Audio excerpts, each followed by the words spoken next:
Leremos o versículo 13 e o versículo 14. Assim disse o Senhor ao rei Salomão: se eu cerrar os céus de modo que não haja chuva, ou se eu ordenar aos gafanhotos que consumam a terra, ou se enviar peste entre o meu povo, se o meu povo se humilhar e orar e me buscar e se converter dos seus maus caminhos, então eu ouvirei dos céus e perdoarei os seus pecados e sararei a sua terra.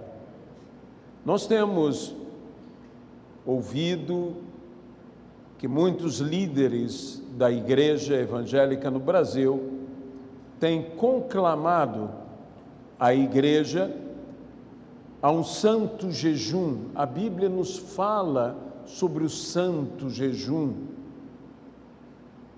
Mas nós devemos compreender que o jejum está associado a uma coisa, ao arrependimento.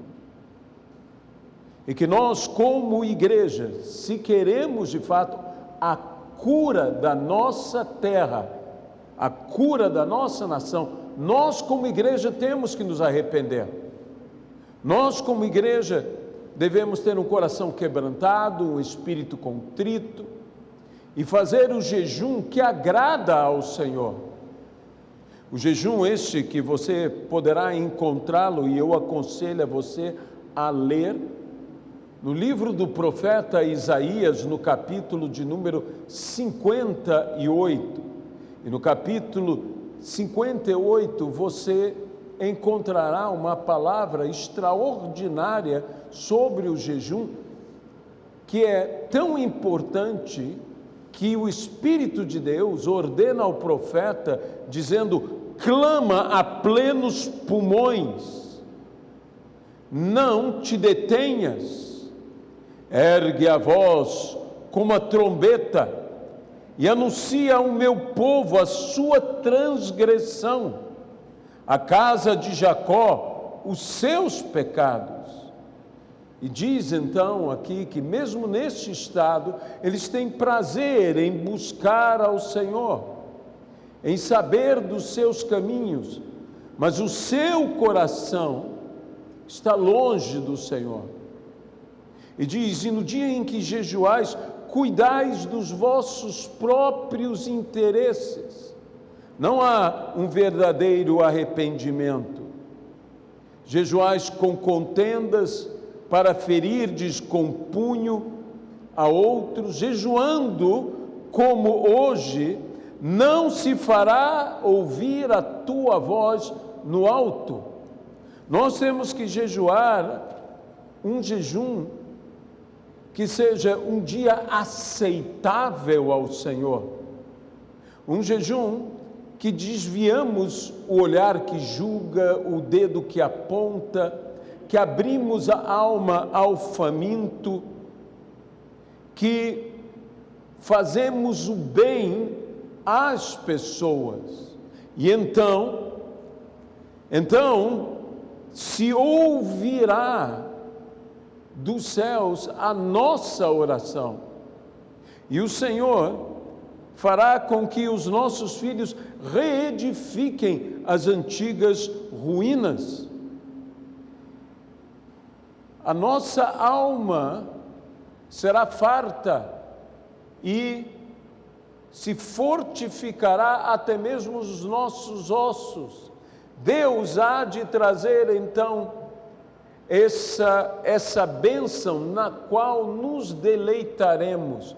E ainda diz a palavra em Isaías 59, eis que a mão do Senhor não está encolhida, para que não possa salvar, nem surdo o seu ouvido, para não poder ouvir. Meus irmãos, como igreja, nós respeitamos a autoridade dos homens que têm sido colocados na igreja, mas esse jejum que nós devemos fazer deve ser acompanhado de um arrependimento genuíno. Nós estamos jejuando, estamos chamando a igreja a jejuar, e jejuaremos de sábado para domingo até a Páscoa, mais 2 domingos. Estamos 1 hora antes do culto da manhã, aqui orando, aqui clamando ao Senhor, pedindo que verdadeiro avivamento. Mas eu quero dizer a vocês, se nós não nos arrependemos, se nós não ajudarmos as outras pessoas, se nós não cuidarmos, há tanta gente com necessidade, há tanta gente chorando, há tanta gente clamando, uma cesta básica que venhamos a dar, um prato de comida que venhamos a dar, um pão, um leite, a Bíblia diz mesmo um copo de água fresca. Nós precisamos agir. A igreja tem a oportunidade de viver o que a palavra do Senhor nos diz: fazei o bem a todos, mas principalmente aos da família da fé. É hora de jejuar com frutos de justiça, e aí nós teremos um jejum eficaz. A nossa oração será ouvida e Deus sarará a nossa terra, a nossa nação, o nosso país. Não basta não comer, isso uma greve de fome também é.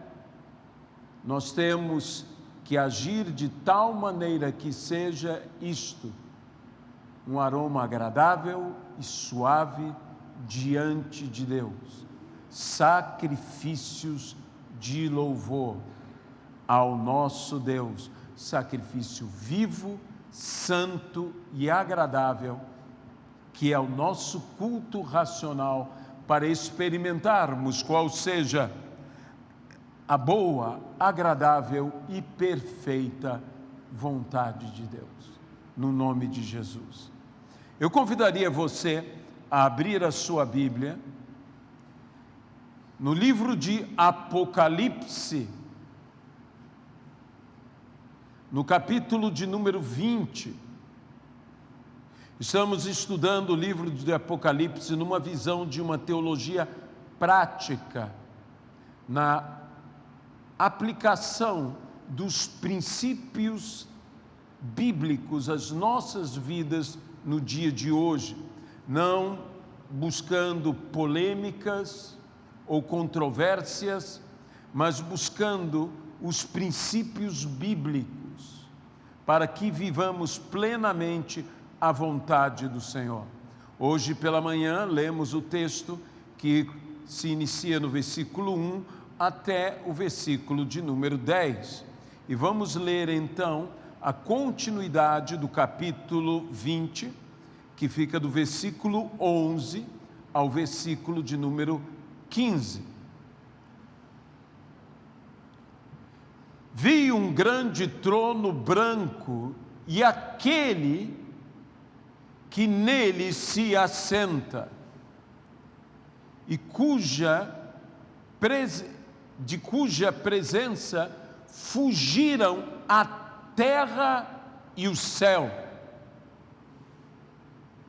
e não se achou lugar para eles. Vi também os mortos, os grandes e os pequenos, postos em pé diante do trono. Então se abriram livros, e ainda outro livro, o livro da vida, foi aberto, e os mortos foram julgados segundo as suas obras, conforme se acha escrito nos livros. Deu o mar os mortos que nele estavam, a morte e o além, também traduzido como Hades, entregaram os mortos que havia e foram julgados, um por um, segundo as suas obras. Então a morte e o inferno foram lançados para dentro do lago de fogo. Esta é a segunda morte, o lago de fogo. E se alguém não foi achado escrito no livro da vida, esse foi lançado para dentro do lago de fogo. Que Deus abençoe a sua palavra em nossas vidas. Deus Todo-Poderoso, ajuda-nos aqui a transmitirmos a Tua palavra segundo a Tua vontade. Fala aos nossos entendimentos e fala aos nossos corações. E, Senhor, nós pedimos que a voz de Jesus Cristo se faça ouvir neste lugar. Abençoa-nos, ó Pai, pelo Teu poder, no nome de Jesus Cristo. Amém. O grande juízo, que nós conhecemos como juízo final, aonde não há apelo, aonde se manifesta realmente a suprema das supremas cortes. O grande juízo do grande trono branco, do trono de Cristo. Um dia há de se manifestar. O apóstolo Paulo mesmo, tanto na epístola de Paulo aos Romanos, quanto na segunda epístola de Paulo aos Coríntios, nos fala sobre o tribunal de Cristo e que todos iremos comparecer. Na segunda epístola de Paulo aos Coríntios, ele afirma: todos nós iremos comparecer diante do tribunal de Cristo para dar contas do bem e do mal que tivermos feito através do corpo. A Bíblia nos fala aqui que vi, eis que vi. Essa expressão traduzida aqui como vi, ela pode ser traduzida como uma forma mais intensa. E então vi. E vi. E novamente vi. Duas coisas são bem vistas nessa visão. A primeira, vi o trono e aquele que estava nele, a saber, o juiz. Um trono branco, um trono estabelecido para este momento, para este juízo. E a segunda coisa que se diz, e vi os mortos, e não apenas os mortos, mas o seu julgamento, a forma como esse julgamento acontecerá. O juízo final, como eu disse, não é um juízo para que haja depois dele qualquer apelo. Ele é determinante, ele é finalizador. Esse não é um juízo no qual estamos para argumentar, para nos defender, ou para sermos acusados. Esse é um juízo para um decreto de juízo. Já foi decidido, já está estabelecido. É interessante que diz que os céus e a terra fugiram diante daquele que está no trono a julgar, a saber, era a própria pessoa do Senhor Jesus Cristo. Os homens julgaram a Jesus, e agora Jesus há de julgar todos os homens, há de julgar a todos.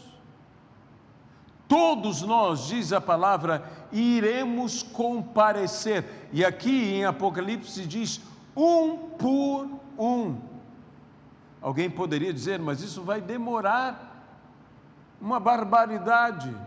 Não tem problema, nós temos toda a eternidade. Tempo não falta para esse juízo, que será plenamente justo. E que será feito através de livros e de um livro. Livros e um livro. Me chama a atenção a palavra plural, livros, como o relato de cada vida. Não pense que o diabo será teu acusador. Lembre-se que aqui mesmo no relato é dito que o diabo já está lançado no lago de fogo e enxofre, aonde a morte e o inferno também serão lançados, e lá foram lançados a besta, o anticristo, e o falso profeta. Será o mais terrível de todos os acusadores. Nossa própria vida nos acusará.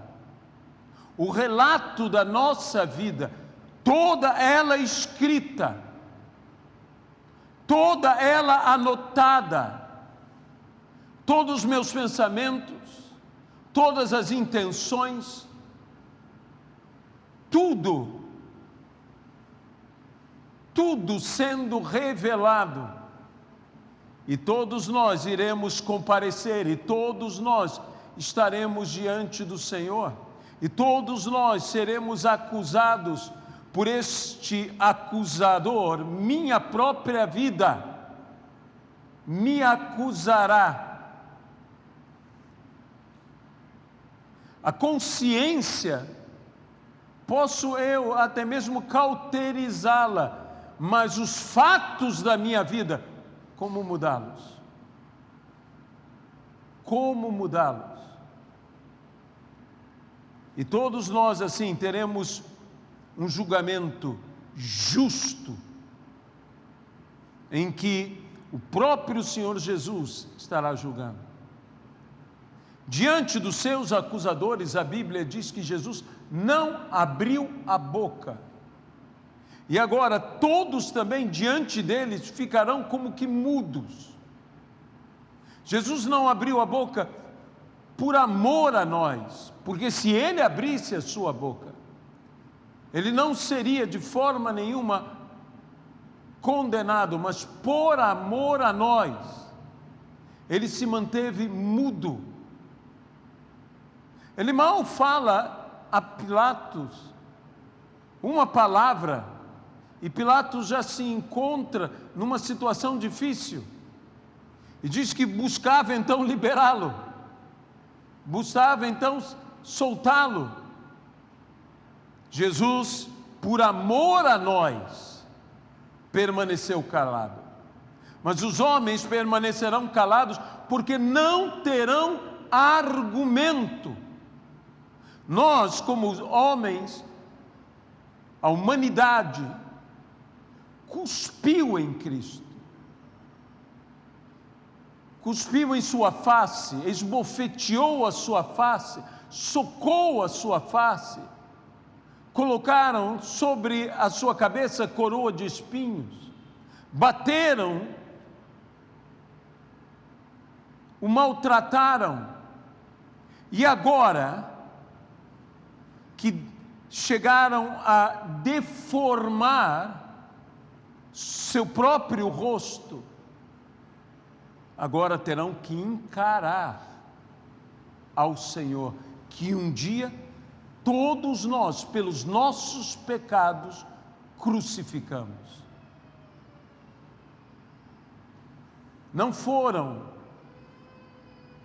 os judeus, nem os romanos que o levaram à cruz, foram os nossos pecados, porque pelos nossos pecados é que a Bíblia diz que ele foi crucificado. Então, nós mesmos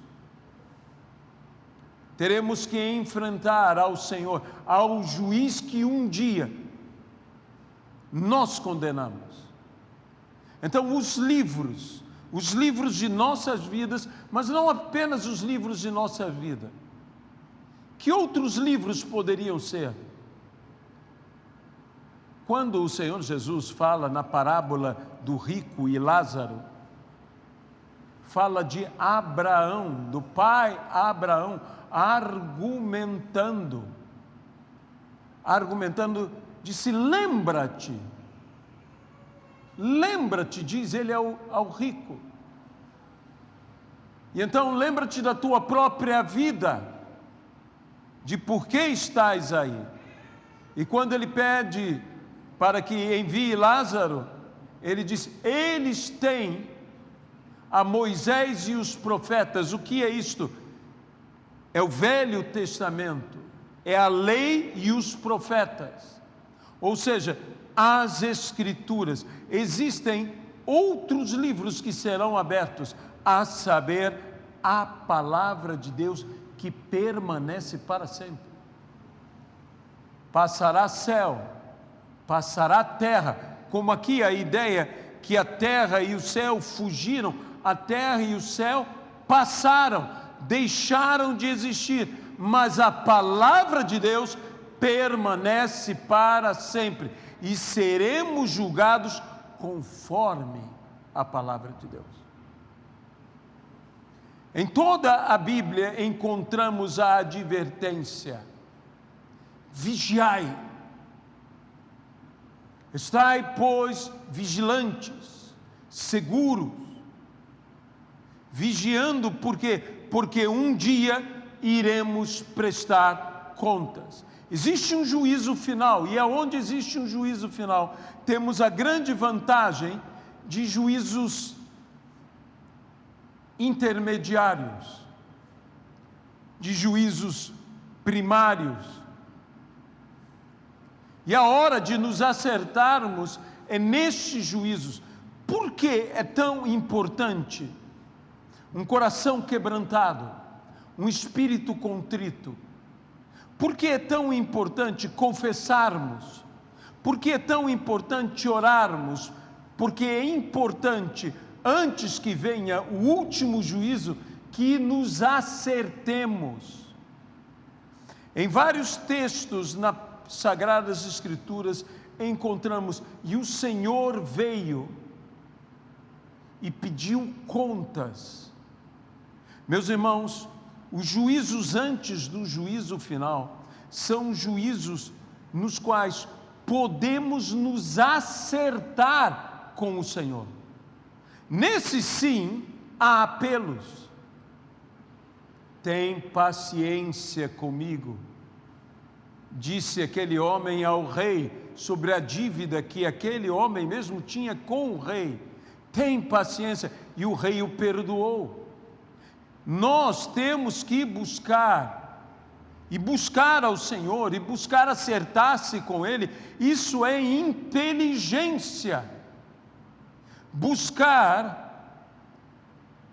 prestação de contas com Deus, antes que venha o dia em que não poderemos mais apelar, só poderemos, que eu volto a dizer, esse não é um juízo argumentativo, é um juízo declarativo de sentença. Mas há os livros e há o livro da vida. Este grande trono, que é grande pela grandeza e grandiosidade daquele que se assenta no trono, o grande trono branco, que é um lugar santo, que é um lugar puro, que é um lugar sem mácula, que é um lugar de plena justiça, onde há a dignidade do próprio juiz. Veja o que o Salmo 9 nos diz, versículo 7 e versículo 8: preparou o seu trono para exercer juízo, ele mesmo julga com justiça e julga os povos com equidade.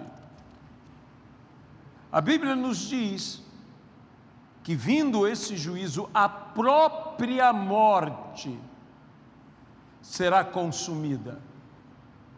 E a palavra do Senhor nos diz, na primeira epístola de Paulo aos Coríntios, que o último inimigo a ser vencido será a morte. Isso significa, não existem mais inimigos.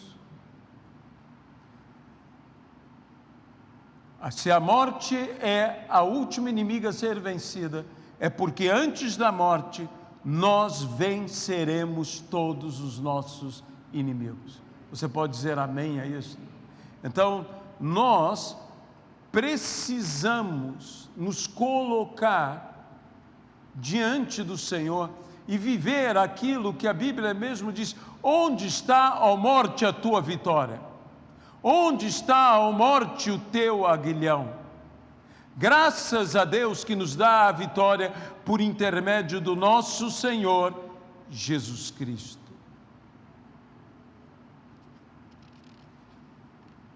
Quando nós falamos desse juízo, nós temos que compreender que a palavra nos fala sobre o livro da vida, aonde estão arrolados os nomes daqueles que serão salvos. Quem tiver um nome no livro da vida entrará, mas quem não tiver um nome no livro da vida será lançado para a segunda morte, para o lago de fogo e enxofre. É tão terrível, é tão maravilhosa a recompensa, mas é tão terrível o castigo, que sobre nós cai uma responsabilidade. Se nós cremos realmente nesta terrível declaração, nós temos que fazer todo o possível para salvarmos a todo homem. Nós temos que levar a palavra do Evangelho a todo homem, a mais vil criatura. Nós precisamos levar a palavra do Evangelho a todo homem, porque a vontade de Deus é que todo homem seja salvo e chegue ao pleno conhecimento da verdade. A palavra do Senhor nos fala em Romanos que este será o dia da ira, o dia da revelação do juízo de Deus. Jesus será o juiz. Ele mesmo, falando a respeito de si, disse que o Pai deu-lhe autoridade para julgar. E esse justo juiz, Cristo, deve pronunciar o solene juízo. Deve então o Senhor executar o juízo, como diz o Salmo 149, para executarem neles o juízo escrito. Esta hora será de todos os santos. Até nós participaremos, porque a Bíblia nos diz que nós também havemos de julgar até os próprios anjos. Então julgaremos. A Bíblia nos fala sobre a única esperança que existe, é ter o nome no livro da vida. Mas veja, o que é ter o nome no livro da vida? Evangelho segundo João, capítulo 3 e versículo 18. Quem crê não é julgado, mas quem não crê já está julgado, porquanto não crê no unigênito Filho de Deus. Ainda no capítulo 3, no versículo 36. Quem crê no Filho tem a vida eterna. O que, porém, desobedece ao Filho não verá a vida, mas sobre ele permanece a ira de Deus. Se nós tivermos a Cristo como nosso Senhor e nosso Salvador, poderemos afirmar o que Paulo mesmo disse em Romanos 8:1: já agora nenhuma condenação, nenhuma condenação há para os que estão em Cristo Jesus. Disse Jesus que deveríamos nos regozijar, porque o nosso nome está escrito no livro da vida. Lucas 10, 20. Quem será condenado? Todo aquele que não tem o seu nome escrito no livro da vida. E que a palavra do Senhor fala lá em Coríntios: não sabeis que os injustos não herdarão o reino de Deus? Não vos enganeis, nem impuros, nem idólatras, nem adúlteros, nem efeminados, nem sodomitas, nem ladrões, nem avarentos, nem bêbados, nem maldizentes, nem roubadores herdarão o reino de Deus. Nenhum deles escapará. Mas a Bíblia ainda nos fala de outros, fala dos covardes ou medrosos, que não entrarão no reino de Deus. Fala dos mentirosos, fala dos homicidas, dos assassinos, fala dos feiticeiros, do que pratica atos abomináveis, e ainda dos incrédulos. Estes não entrarão. Por isso os seus nomes não estão. Mas Paulo diz, nesse mesmo texto que fala que não vos enganeis, que pessoas que vivem desta maneira não entrarão de forma nenhuma no reino de Deus, diz: assim vocês eram antes. Eram, mas não mais são. Foram transformados. E é isso que a obra de salvação faz conosco, ela nos transforma. Então o segredo é estar na igreja? Não, esse não é o segredo. O segredo é estar em Cristo. Ser um frequentador de igreja, embora frequentar a igreja seja algo que quem é de Cristo frequenta, mas nem todo mundo que frequenta é de Cristo. Ser um frequentador de igreja não quer dizer nada. Eu gosto muito de uma expressão que um dos grandes heróis da fé disse: o inferno está cheio de gente que pensava merecer o céu, mas o céu só tem gente que tem convicção que merecia o inferno. Essa que é a verdade. Esses que tiveram convicção de pecados e se arrependeram e aceitaram a Cristo como seu Senhor e Salvador, estes então terão assegurada a vida e vida eterna. Quem tem o Filho tem a vida, e quem não tem o Filho não tem a vida eterna. Mas chegará a hora em que a Bíblia diz que o Senhor irá separar a sua direita e a sua esquerda, as ovelhas dos bodes, e dirá o Senhor aos que estiverem à sua direita: vinde benditos do meu Pai, entrai no gozo do meu Pai, entrai no descanso do meu Pai. E dirá aos que estão à sua esquerda: apartai-vos de mim, malditos, para o fogo eterno preparado para o diabo e os seus anjos. E ainda dirá: eu jamais vos conheci. O que determina tudo é que Ele nos conheça. Muitos estão se garantindo em que eles conhecem a Jesus. Mas e Jesus os conhece?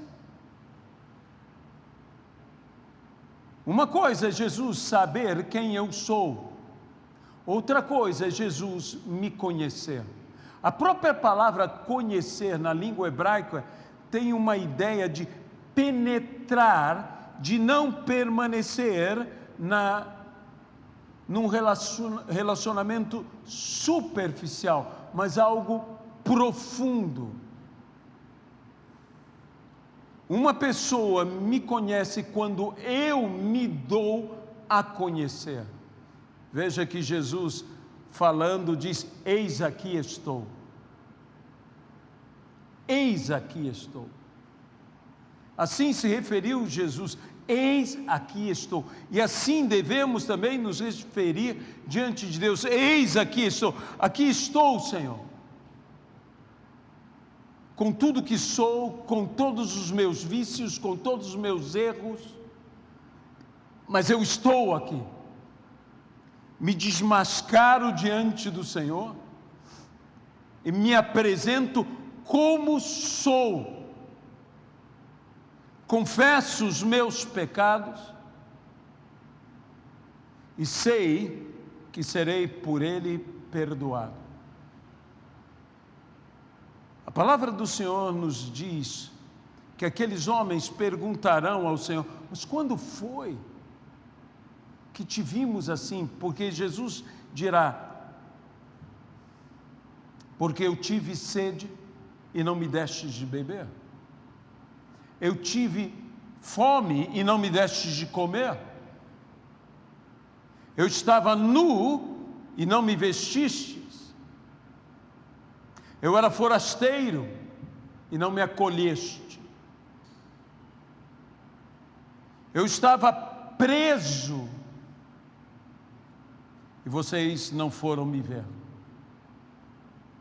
Eu estava enfermo e vocês não me visitaram. Note que, como disse pela manhã e repito agora, nós seremos muito mais condenados pelo bem que deixamos de fazer do que pelo mal que fizemos.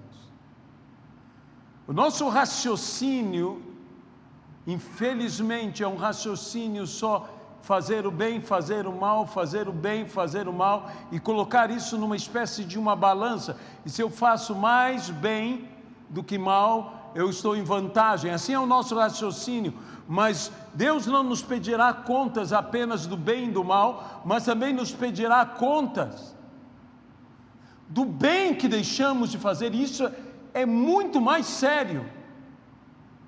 Deixar de fazer o bem. Há uma ordenança bíblica que diz: fazei o bem a todos. Isso é uma ordem.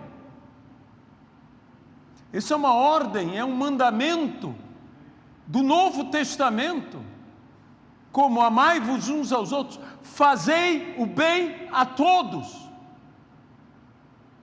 Não apenas fazei o bem aos íntimos, não apenas fazei o bem à família, não apenas fazei o bem aos amigos, não apenas fazei o bem a alguns, mas fazei o bem a todos.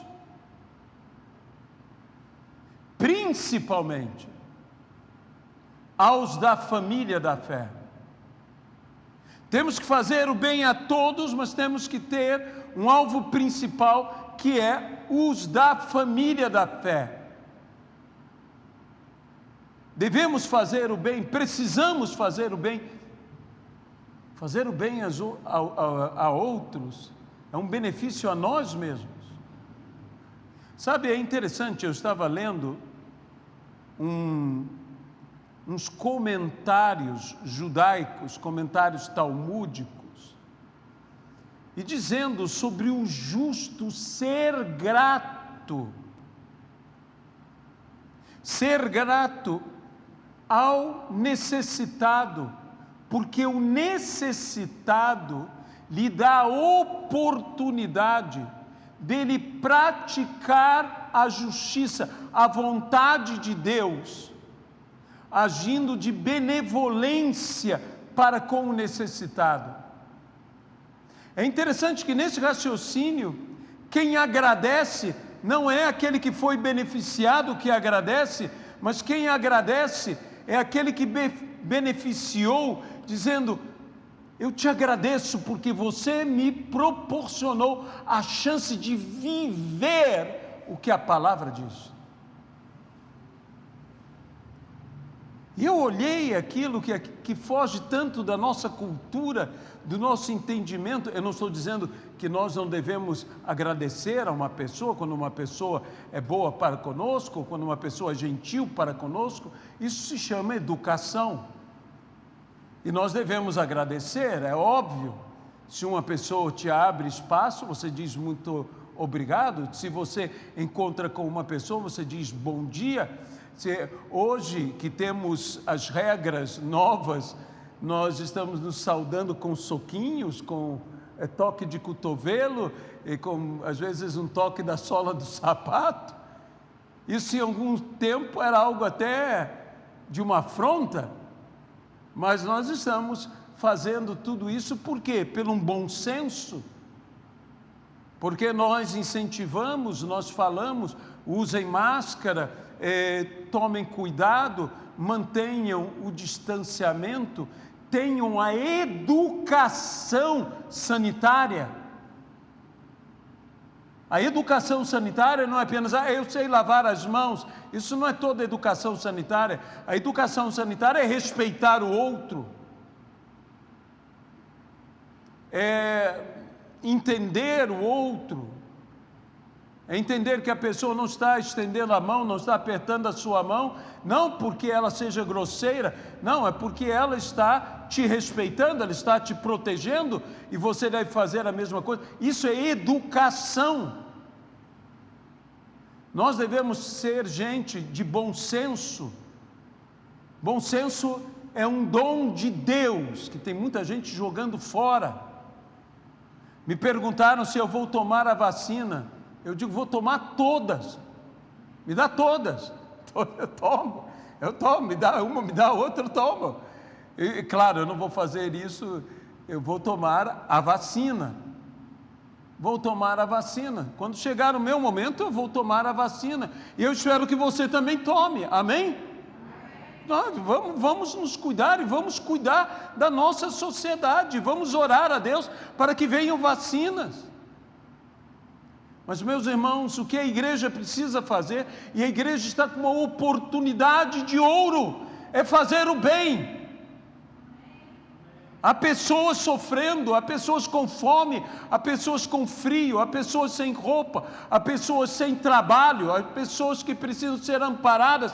É momento da igreja demonstrar Deus através do amor. É isso que nós temos que fazer. Nós queremos avivamento, então vamos também avivar isso, avivar o bem, praticar o bem, atos de justiça, obras que glorifiquem ao Senhor. É momento das igrejas e é momento dos indivíduos dentro da igreja abençoarem as pessoas. Se Deus tem te dado, o princípio da Bíblia sobre prosperidade é um só: se o teu campo produzir abundantemente, você atenderá ao teu irmão cujo campo não produziu abundantemente, para nem aquele que teve muito, teve em abundância, tenha em excesso, e aquele que teve pouco não tenha escassez. Isso se chama justiça. Isso são atos de justiça que todos nós devemos praticar antes que venha aquele dia. A Bíblia diz: procura acertar-te com teu irmão corre. É urgente nos acertarmos. É urgente que venhamos a não ter divisões, facções, brigas no nosso meio. Corre, acerta-te, antes que a autoridade te entregue ao algoz. Antes que seja tarde demais, deixe-me colocar assim, acerta tudo. Então, a grande palavra do juízo final é que ainda não estamos lá, todavia há esperança. O teu nome não precisa ser apagado do livro da vida. Mas eu pratico estas coisas, ou uma dessas coisas. Uma vez, um pastor Jaime Soares, da Assembleia de Deus, de Bom Sucesso, um conhecido meu, que caminhava pela Cinelândia, que tinha a vida toda entregue ao pecado, ele olhou para o pastor Jaime, que fazia lá um ar livre, muitos anos, e ele todo com a aparência, olhou para o pastor e disse: e eu tenho jeito? Há jeito para a minha vida? Ao que o pastor Jaime Soares disse: Cristo tem jeito para qualquer vida. E hoje esse homem serve ao Senhor Jesus Cristo. Serve ao Senhor Jesus Cristo. Então, meus amados irmãos, nós precisamos entender que ainda há tempo, e talvez alguém pela live, ou mesmo aqui, esteja dizendo: e para mim há jeito. Eu quero dizer, há jeito para todos. Há um caminho para todos, e Jesus Cristo é o caminho, e Jesus Cristo é a verdade, e Jesus Cristo é a vida. E ninguém vai ao Pai senão através dele. De modo que, se você nos ouve nessa noite e deseja entregar a sua vida ao Senhor, dizendo: eu não quero o lago de fogo, eu quero a glória, eu quero andar nas ruas como ouro, eu quero ver o mar como cristal, eu quero celebrar eternamente. Saiba que o castigo, o juízo e também o galardão são parte integrante da palavra de Deus, da fé cristã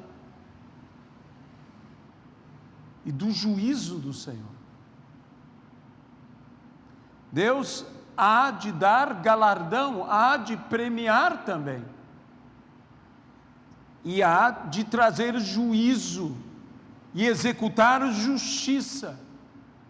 Mas o momento, o que o Senhor quer trazer é algo que todos nós necessitamos: perdão. Às vezes as pessoas buscam o perdão depois da condenação. A verdade é que nós todos já estaríamos condenados se não houvesse a obra da cruz. E Deus nos estende, antes que seja declarado o juízo e não haja como apelar, Ele nos estende, enquanto é tempo, a oportunidade de salvação. Então, se você deseja, basta fazer uma coisa: dizer a Ele sim. Porque o juiz é tão terrível. Para poder te livrar de um juízo tão terrível, ele mesmo se fez homem, sofreu como homem e morreu como homem naquela cruz para me salvar e para te salvar. E rejeitá-lo é aceitar a condenação eterna. De modo que aceite-o. Aceite o que Ele fez por você. E creia no Senhor Jesus Cristo. E você será salvo, bem como toda a sua família. Eu quero orar por você. Senhor nosso Deus, eu quero colocar agora aqueles que desejam aceitar a Jesus como seu Senhor e seu Salvador. É um juízo tão terrível que nós precisamos, ó Pai, urgentemente pregar a todos os cantos da terra essa palavra do Evangelho, do reino de Deus, do Evangelho da paz, palavra de salvação, que agora o nome desta pessoa esteja no livro da vida, para que naquele dia seja lido o seu nome, no nome de Jesus Cristo, amém. Agora eu quero fazer um convite a todos, de nós como igreja, assumirmos a nossa posição, de fazermos o bem a todos e de pregarmos o Evangelho até os confins da terra, de demonstrarmos fé, não apenas com palavras, mas com obras. A nossa irmã Susana está junto com um grupo de pessoas, pela manhã, distribuindo um pão com pingado. Há muitas pessoas com fome. Algumas pessoas dizem, mas eu não tenho condições de dar uma cesta básica. Mas um pão com pingado você tem. Um pão com pingado. Ajudando uma pessoa. Quando você fizer isto, você estará colocando pão na boca de Cristo. Você estará alimentando Jesus. E Ele não esquecerá jamais disto. Os homens se esquecem. Muitas pessoas têm perdido a esperança, têm perdido o ânimo, porque os homens são injustos. Mas Deus não esquece. Deus não esquece do bem que você fez a Ele. Deus não esquece jamais. Aquele que puder abençoar alguém, faça sem dizer a ninguém. Entregue uma cesta básica ou compre alguma coisa. Às vezes, meus irmãos, eu fico pensando sobre crianças, porque crianças têm uns desejos. E às vezes as crianças vêm. Eu imagino uma criança vendendo aqueles doces ou aquelas balas num sinal, e ele mesmo não pode comer aqueles doces, aquelas balas. Talvez você passando, compre um, compre dois e diga, não é para mim, é para você. Para que você coma isto. não é para mim. Eu mesmo, se eu for por causa da diabetes, não posso comer uma coisa daquela, mas eu posso comprar um que seja, e dar para aquela criança no sinal. Se você fizer isto, anjos estarão cantando. Isso também é avivamento. Você crê? Isso também é avivamento. Nós que passamos e às vezes estamos jejuando, a Bíblia nos diz: se abrires a tua alma ao faminto. Eu já disse isso aqui. O dia que você jejuar, prepare uma quentinha. Com o que você comeria. Vá à rua.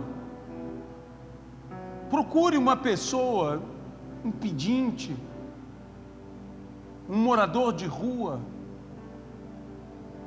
e entregue a ele. E não diga nada.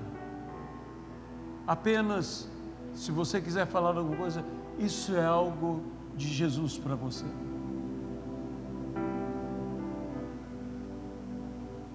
Aí você poderá dar um folheto.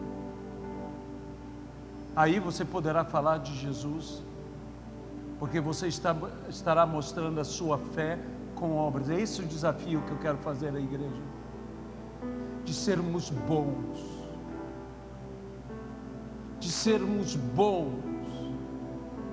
de aproveitarmos a oportunidade onde existe tanta gente com fome, tanta gente desempregada, tanta gente com problemas. Seja você o auxílio, não emergencial, mas o auxílio celestial para aquela vida. E aí, então, meus irmãos, nós veremos coisas maravilhosas, nós veremos anjos andando aqui dentro, nós veremos isso, nós veremos coisas extraordinárias acontecerem, porque isto agrada a Deus.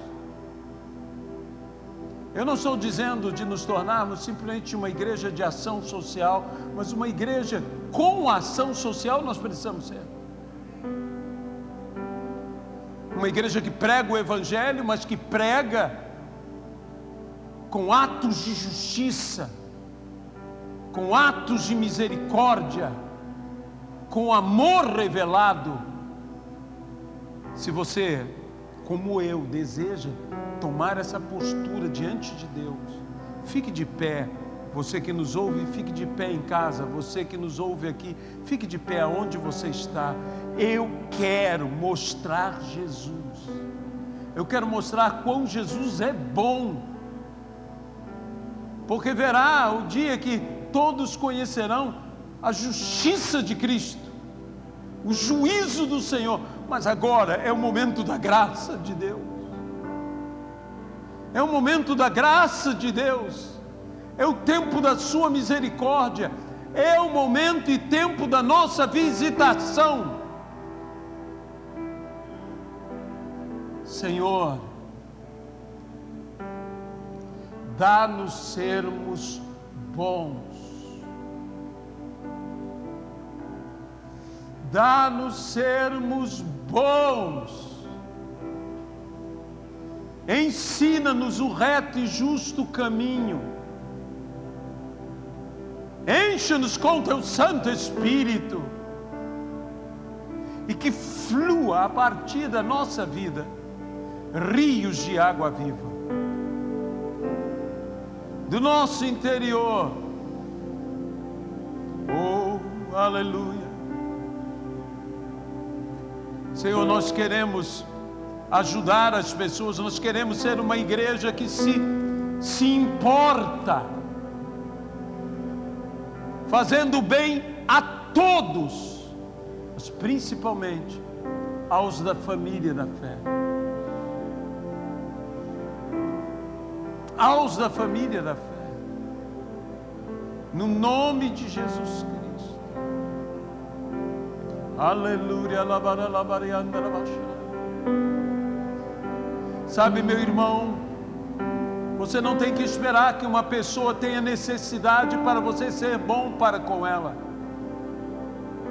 Os necessitados, os carentes, precisam urgentemente de nós. Mas nós devemos ser bons a todos, também aqueles que não têm necessidade. Sermos bons amigos, ou bons irmãos, bons filhos, bons pais, fazendo o bem. Um telefonema, nós estamos isolados, nós não precisamos ficar afastados. Isolados sim, afastados não. Ora labalaba chateria. Santo Senhor, Santo Deus, Santo Senhor, derrama do Teu Espírito, transforma a nossa vida. Nós reivindicamos do céu um batismo de amor, um batismo de fé, um batismo de esperança. Aleluia, aleluia. E enche-me até que em mim se ache só a Ti, e então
viva a bondade do seu Deus,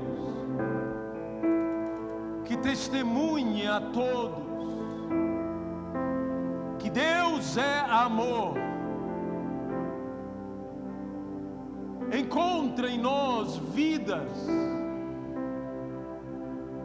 que pregam com sua própria vida e não apenas com palavras. Pelo poder do nome de Jesus Cristo, ó Pai, se a nossa sociedade, a sociedade brasileira, está do jeito que está, a culpa é nossa. Nós que somos a igreja, nós queremos nos arrepender, Pai. Nós queremos aqui derramar o nosso coração e te pedir, não nos trate segundo merecemos. Que não venha o juízo sobre nós, que a espada da justiça não venha sobre a nossa cabeça. Temos pecado, temos errado, temos visto os nossos interesses e não os teus interesses. Perdoa-nos. Perdoa-nos, Senhor, perdoa-nos, perdoa-nos, perdoa-nos. Ora la bariandre bachala diadrashatriadala. Ricandreandolo bachala bariadrachandre ohol. O halle malie rabiandolo baniandolo bacandala vecchia. Vem, Senhor, vem. As multidões têm fome, Senhor, e nós tão pouco temos a oferecer. Mas eis que colocamos em tuas mãos a escassez que nos pertence, e ela voltará para as nossas mãos e transformar-se-á em abundância. E comerão e se fartarão e sobrará. Por quê? Porque nós entregamos a escassez em tuas mãos e ela volta às nossas mãos como abundância. Senhor, transforma a escassez em abundância. Ajuda-nos a alimentar as multidões, seja com a palavra da verdade, seja com pão. La varianda la barciariano vieja la van rajeris. Ora varianda le bascetere andolo e derraiandolo valaiandolos. Meu amado irmão, minha amada irmã, abra o seu coração ao Senhor. Deixe Ele encher a sua vida agora. Buscai ao Senhor enquanto se pode achar. Buscai com jejum, com pranto e com choro. Convertei-vos a Ele e convertei-vos de todo o vosso coração. E isso com jejum, com pranto e com choro. Oh, la balarianda levada de andolorianda levacere de rovas. Derrama, derrama, derrama do teu Espírito. Gera avivamento em nossas vidas. Gera avivamento em nosso viver. Que possamos ser cheios do teu Espírito.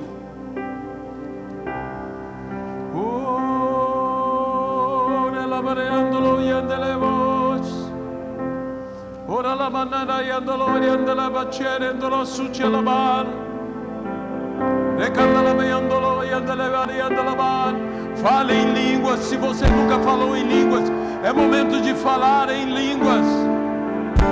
Se você nunca teve visões, é momento de ter visões. Se você nunca profetizou, é momento de profetizar.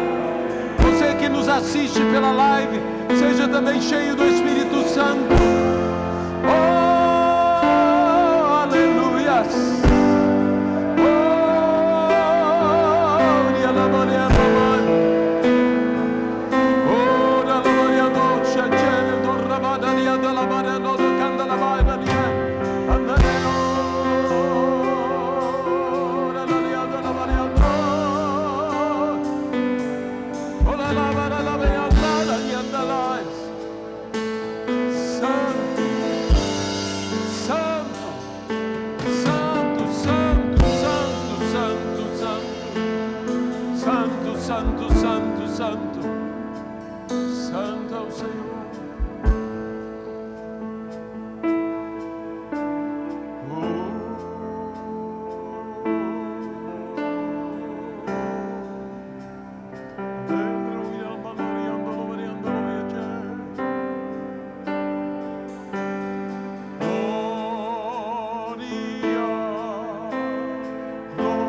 arrepender como igreja. Queremos nos arrepender como liderança. Queremos te pedir que Deus tenha misericórdia de nós. Nos veja com olhos de misericórdia e de compaixão. Olha-nos através da cruz. Olha-nos através de Jesus.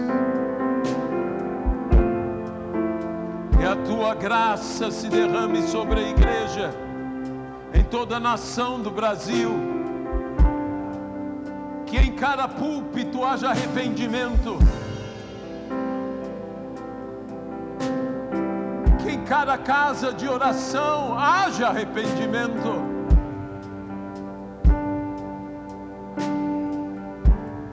Que os nossos olhos estejam em Cristo e não nos homens,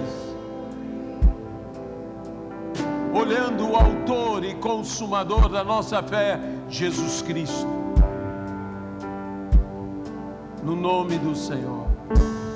Senhor, leva-nos agora em paz.